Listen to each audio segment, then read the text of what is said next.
Deep impactful conversations but एक छोटे time में। Subscribe to make sense clips.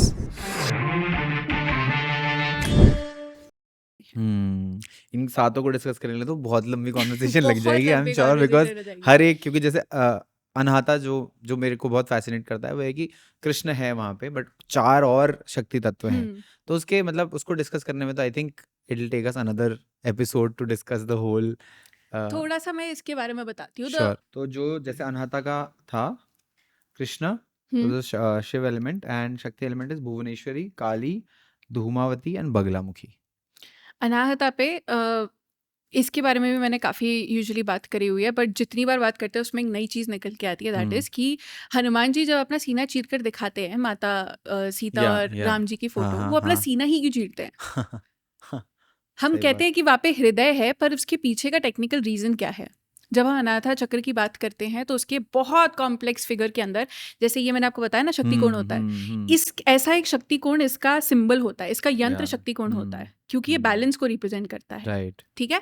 और इसके अंदर एक स्वयंभू शिवलिंग बताया जाता है, उसका नाम होता है आई थिंक नहीं, वाण नाम का स्वयंभू शिवलिंग होता है। ओके। उसके ऊपर एक छोटा सा छिद्र है जिसके अंदर 8 पेटल्स का एक कमल बना हुआ है। उस पेटल के अंदर आप कहते हैं ना कि मैं कौन हूँ, मैं अंदर से कौन हूँ, उस पेटल के अंदर आपके उपास्य देवी देवता, आपके इष्ट देवी देवता का वास बताया जाता है। ओके। तभी जब हनुमान जी सीना खोल के बताते हैं, Hanuman ji is all about Shri Ram और माता सीता। जब वो अपना सीना चीरते हैं तब वो बताते हैं कि मैं कौन हूँ, मैं ये हूँ और मैं ये हूँ, क्योंकि उनके उपास्य देवी देवता जिनकी उपासना करते हुए वो बने हैं, जिनकी उपासना करते हुए उनका पूरा जीवन व्यापन होगा, हो रहा है, होने वाला है, उनका वास वहीं पर बताया गया है। जिनकी आप बात कर रहे हो कृष्ण भगवान की, अब ये देखो कि जो पहले चार शक्तियों की बात करते हैं, जब हम 10 महाविद्या के रूप की बात करते हैं कि माता ने अपने आप को 10 तांत्रिक देवियों में प्रकट किया था, उसकी कथा पता है आपको? मतलब not as good as you, but थोड़ा बहुत नहीं, पता है। तो ऐसी कोई बात नहीं है, मतलब ऐसे, मतलब डिस्कस ऊपर कर ऊपर देते से पढ़िए। हैं। हाँ नहीं, डिस्कस आप कर बताओगे तो ज्यादा बेटर रहेगा। जब माता सती दक्ष प्रजापति के यज्ञ में जा रही होती है और भगवान शंकर को पता होता है कि क्या होने वाला है, तो वो माता सती को बोलते हैं कि तुम मत जाओ। माता सती एक पॉइंट पे ऐसा कहती है कि ये लिटरली आदि योगी हैं, ये विश्व के कर्ता धर्ता हैं, और ये फ्यूचर से मुख क्यों चुरा रहे हैं? जब सती माता बोलती है ना कि मेरे को जाना है, शंकर भगवान कहते हैं नहीं तुम नहीं जाओगी, और वो अपना मतलब टर्न करके वहां से जाने लगते हैं कि तुम नहीं जाओगी, बस खत्म हो गई बात यहीं पे। जैसे ही वो जा रहे होते, माता कहती है कि भैया नहीं, प्रकृति की जो लय है तुमको उसे फेस करना पड़ेगा। माता उनको 10 डायरेक्शन से घेर लेती हैं। ओके। 8 मेन डायरेक्शन, ऊपर से और नीचे से, और वो उनका 10 महाविद्या का रूप होता है। जब मैं आपको कहती हूँ कि तंत्र आपको मैकेनिक्स सिखाता है, तो इस प्रकृति के जो मैकेनिक्स है वो 10 महाविद्या के थ्रू ही आपको तंत्र में पता चलते हैं। ओके। तो माता कहती है कि प्रकृति के मैकेनिक्स को हम बनाने वाले हैं, और हम ही उससे दूर भागेंगे तो कैसे काम चलेगा। तो ऐसे जब 10 महाविद्या आई, उनके जो पोजीशंस थे, उनके 4 जो डायरेक्शन है, नॉर्थ, साउथ, ईस्ट और वेस्ट, वो इन 4 देवियों के होते हैं। अच्छा। माँ काली, माँ बगलामुखी, माँ काली, माँ बगलामुखी, माँ धूमावती और भुवनेश्वरी, ये नॉर्थ, साउथ, वेस्ट और ईस्ट है। ओके। इनका जो पोजीशन है वो इधर ही पड़ता है। तो जब हम कृष्ण भगवान की बात कर रहे हैं, वो हमको, अब काफी लोगों को ऐसा हुआ है कि कृष्ण भगवान ही उनके इष्ट हैं, पर अगर आप मेरी जर्नी पूछो और मेरे जितने जानकार हैं उनकी जर्नी पूछो, कृष्ण भगवान ने हमको हमारे इष्ट से मिलवाने में बहुत हेल्प किया है। अगर मैं मथुरा में पैदा हुई हूँ, वृंदावन में पैदा हुई हूँ, अगर मेरी लाइफ में कृष्ण स्टार्टिंग से नहीं होते तो मैं शक्ति से कभी माँ से नहीं मिल पाती, और ये मेरा पर्सनल एक्सपीरियंस है।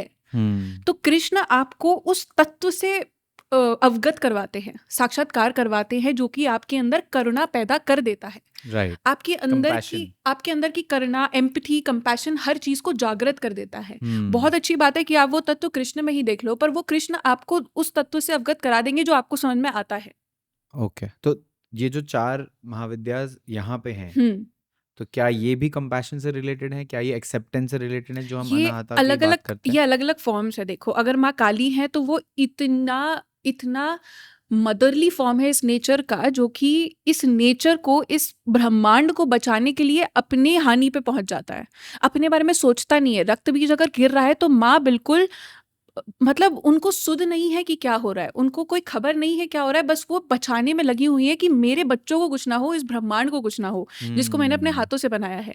धूमावती क्या है? Dhumavati is the grand mother goddess, जो कि हर किसी को आशीर्वाद प्रदान करती है। तो माँ के अलग अलग रूप है। बगलामुखी कौन है? ऐसी माँ जो कि आपके बुद्धि के उस विकार को ट्रीट करती है जो कि कुछ भी बोल जाता है, क्योंकि बगलामुखी क्या है? जीभ पकड़ के दंडी तो मारती है। उस एक राजा था जिसको वाक सिद्धि मिल गई थी, जो वो बोलता था वो सच हो जाता था। तो माँ उस चीज को पकड़ कर उसको पैरालाइज करती है जो कि कुछ भी कभी भी बोल जाता है। माँ आपको योग सिखाती है, माँ आपको धैर्य सिखाती है, माँ आपको रुकना कहाँ पर है वो सिखाती है। और भुवनेश्वरी माता तो है ही जिनके पैरों में ब्रह्मा विष्णु महेश ने अनंत ब्रह्मांड देखे थे।